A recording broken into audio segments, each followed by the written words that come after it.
munaasabadani iyo habeenkii xalay ahaa ka qabsoontay hotel Deer ee magaalada Burco ayaa waxaa soo qaban qaabiyay maamulka gobolka Togdheer oo ay weheliyaan qaar ka mid ah macallimiinta wax ka dhiga jaamacadaha iyo qaybo ka mid ah dhalinyarada gobolka Togdheer. Gundhiga munaasabada ayaa ahaa sidii loo dhiirigelin lahaa isla markaasina shahaado sharaf lagu maamuusi lahaa mulkiilaha shirkadda dayactirka iyo midabka bedelida gawaadhida ee Somaliland General Workshop Mukhtaar Cabdi Ramadaan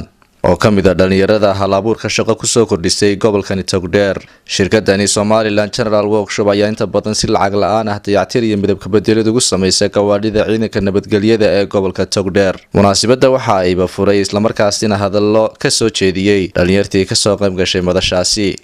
laba ujeedo online insha Allah oo hambaliyo iyo dhiirigelin u sameynayno walaalkeen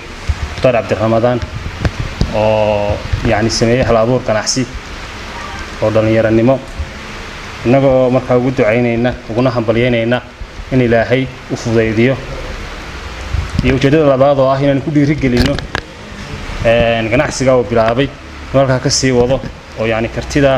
uu ku bilaabay si laba jibaaro dhiirigelin labaadna ay u tahay dhalinyarada halkan joogta inay ka gudbaan oo ay gooyaan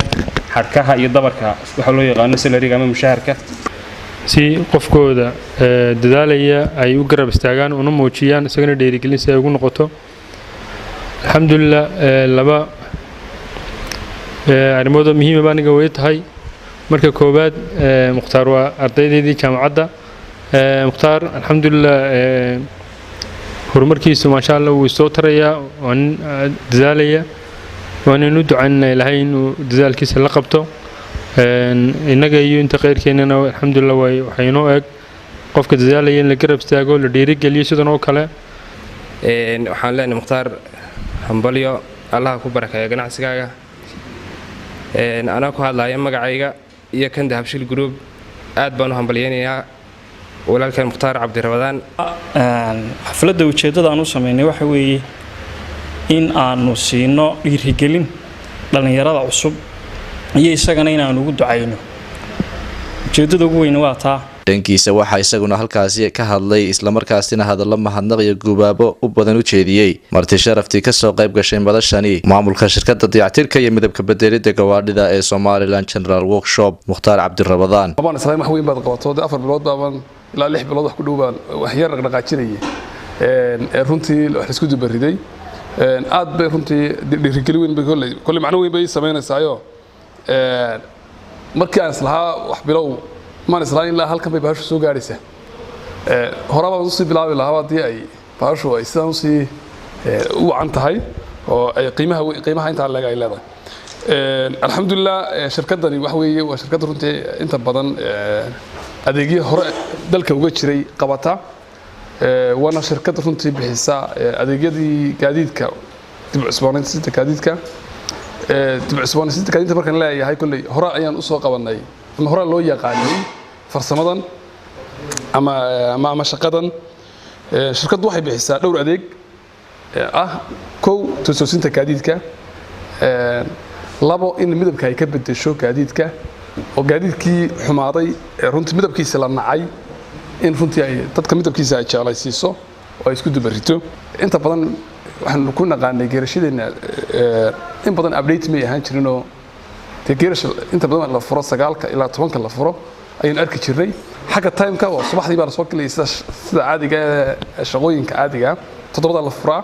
12 laga baxaa 2 la soo galaa haddana waxa laga baxaa shaqadii 6 laga baxaa. sidoo kale runtii shirkadani waxay bixisaa adeegyada riigaga iyaduna way bixisaa. ugu dambeyntii kulli waqtigu iska kooban yahay ma jeclina sii dheereeyo waxaan jeclina soo kaabiyo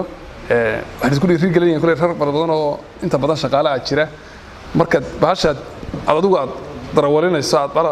shaqa aad darawalinayso adigu aad leedahay iyo marka aad leedahay qof kale aad u sii darawalinayso waxay ka macaan tahay baasha marka adigu aad isku wado subaxdii marka soo kacdo aad meel leedahay ku kacayso. ugu dambeynna waxaa soo xidhay munaasabadani Cali Cashuur oo ku hadlayay afka maamulka gobolka Togdheer.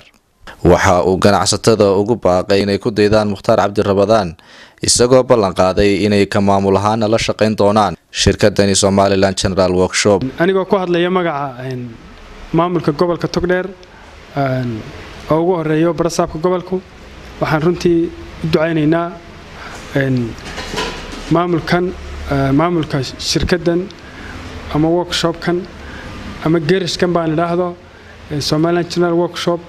oo runtii taageerona u geystay ciidanka booliska gobolka oo runtii ballanqaadyo kale fara badan noo sameeyay waxaan ballan qaadnay inaan la shaqeyn doono